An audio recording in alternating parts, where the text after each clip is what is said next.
দক্ষিণ মধ্যম হালিশহর ৩৮ নম্বর ওয়ার্ড বাকের আলী ফকিরের টেকের উত্তরে আনন্দবাজার রোড সংলগ্ন নবীনগর এলাকায় ২৬ ডিসেম্বর এসএন কনভেনশন হলের শুভ উদ্বোধন করা হয়।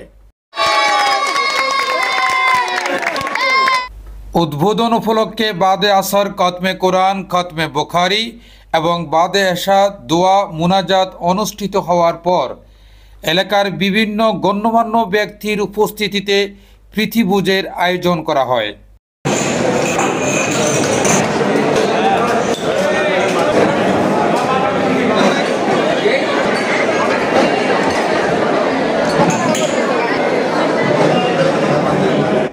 মূলত শামসুন নাহারের নামকরণে এসএন কনভেনশন হল নামকরণ করা হয়। আসসালামু আলাইকুম, আপনাদের সবাইকে আজকে অনেক অনেক শুভেচ্ছা। এসএন কনভেনশন হল, যেটা আনন্দবাজারস্থ বাকের আলী ফকির টেক নবীনগরে আজ থেকে শুভ উদ্বোধন হতে যাচ্ছে। এটার পিছনে ছোট একটা ঘটনা আছে, যেটা অনেক আসলে আবেগপ্লুত এবং ইমোশনাল। এটা আমার নানু শামসুন নাহার, উনার নামে এটা নামকরণ হয়েছে। ১৫,০০০ স্কোয়ার ফুট জায়গায় ১০,০০০ স্কোয়ার ফুট ডুপ্লেক্স দৃষ্টিনন্দন এসএন কনভেনশন হল নির্মিত হয়, যেখানে একসাথে ৪ থেকে ৫,০০০ মানুষের অ্যারেঞ্জমেন্ট এবং ৫,০০০ স্কোয়ার ফুট এলাকায় গাড়ির পার্কিংয়ের সুব্যবস্থা রয়েছে। সাগর তীরবর্তী শ্রমিক অধ্যুষিত ঘনবসতিপূর্ণ এলাকায় নিম্ন মধ্য পরিবারের মানুষের জন্য সাধ্যের মধ্যে হলের ভাড়া নির্ধারণ করবেন বলে জানান শামসুন নাহারের মেজ ছেলে এম মোর্শেদ এম। আপনার বড় বড় গাড়িও এখানে পার্কিং করার সুবিধা আছে এবং হল রুমটি এত বড় প্রশস্ত হল রুম যে আলো বাতাস, পর্যাপ্ত আলো বাতাস এবং নিরিবিল পরিবেশ, সুন্দর শীতল পরিবেশ এবং হওয়ার কারণে, উচ্চতা বেশি হওয়ার কারণে, প্রশস্ত হওয়ার কারণে মানুষের এই চলাফেরা সবকিছুতে একটা স্বস্তির একটা ব্যাপার রয়েছে। এখানে টোটাল ১৫,০০০ স্কোয়ার ফিট, এখানে পার্কিং এর অবস্থা প্রায় ৫,০০০ স্কোয়ার ফিট। আচ্ছা, টোটাল যে ভবনটা, যে ডুপ্লেক্স ভবনটা, এটা কত হাজার স্কোয়ার ফিট? ডুপ্লেক্স পুরোটাই হচ্ছে ১০,০০০ স্কোয়ার ফিট, তার মধ্যে নিচে হলো ৬,৫০০ স্কোয়ার ফিট, উপরে হচ্ছে যে আপনার ৩,৫০০ স্কোয়ার ফিট। একসাথে কত মানুষ অ্যারেঞ্জমেন্ট করা যাবে? একসাথে ইনশাল্লাহ ৪ থেকে ৫,০০০ মানুষ অনায়াসে আয়োজন করা সম্ভব। উদ্বোধন উপলক্ষে কোন ধরনের ফ্যাসিলিটি রাখছেন কিনা আপনারা? হ্যাঁ, আমাদের এলাকাতে আসলে মধ্যবিত্ত এলাকা ক্লাবটি অবস্থান করছে। আমাদের এই ক্লাবটি যদি হয়তো অ্যাক্সেস রোড বা কুলসি এলাকায় হতো, তাহলে ১.৫ থেকে ২ লাখ পর্যন্ত ভাড়া নেওয়া সম্ভব হতো।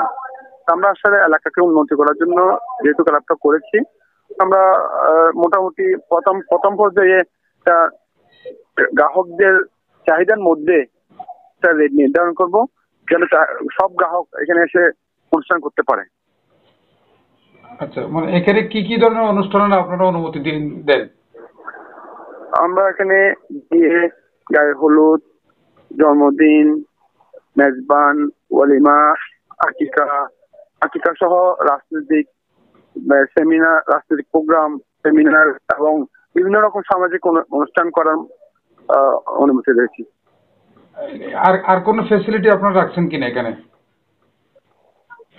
এখানে সবচেয়ে হচ্ছে আমাদের এলাকাটা যেহেতু সমুদ্রের কাছাকাছি অবস্থান করছে, আলো বাতাস যে এইভাবে এখানে আছে, অনেক সময় দেখা যাবে যে কারেন্ট না থাকলে ফ্যান ছাড়াও অনুষ্ঠান করা সম্ভব। আমরা এখন আপাতত এসির ব্যবস্থা করিনি, তবে আশা আছে আমরা ভবিষ্যতে। শামসুন নাহারের স্বপ্ন ছিল পূর্বপুরুষের জায়গায় একটি কনভেনশন হল কিংবা কমিউনিটি হল করবেন। তার জীবদ্দশায় স্বপ্নের প্রতিফলন ঘটালেন তার সুযোগ্য সন্তানরা, এমনটা জানালেন তারই দৌহিত্র মোহাম্মদ ইশতিয়াক। সবার সহযোগিতা পেলেই ভবিষ্যতে ভালো সার্ভিস দিয়ে মানুষের মন জয় করতে পারবেন বলে বিশ্বাস করেন তিনি। ওনার একটা আশা ছিল, স্বপ্ন ছিল যে এই জায়গায় পূর্বপুরুষের জায়গায় একটা কনভেনশন হল কিংবা কমিউনিটি সেন্টার এখানে করবে, যেটা আমার মামারা ওনার জীবদ্দশায় ওনার স্বপ্নটা পূরণ করে ওনাকে দিতে পেরেছে, ওনাকে দেখাতে পেরেছে। আজ তাই আমরা সকল নাতি নাতনি এবং সকল ওনার আত্মীয় স্বজন এবং ছেলে মেয়ে সবাই আমরা প্রচণ্ড আবেগপ্লুত, এবং এটা ভাষায় প্রকাশ করার মতো আসলে কিছু নেই। এটা আমাদের আসলে আবেগের একটা জায়গা, SN convention hall, Mosammat Shamsunnahar convention hall. আশা করি আমরা ভবিষ্যতে এটার সার্ভিস দিয়ে আপনাদের মনে জায়গা করে নিতে পারবো, বাকিটা আপনাদের সহযোগিতা, এবং আমরা সকল নাতি নাতনিদের পক্ষ থেকে আপনাদের সবাইকে স্বাগতম।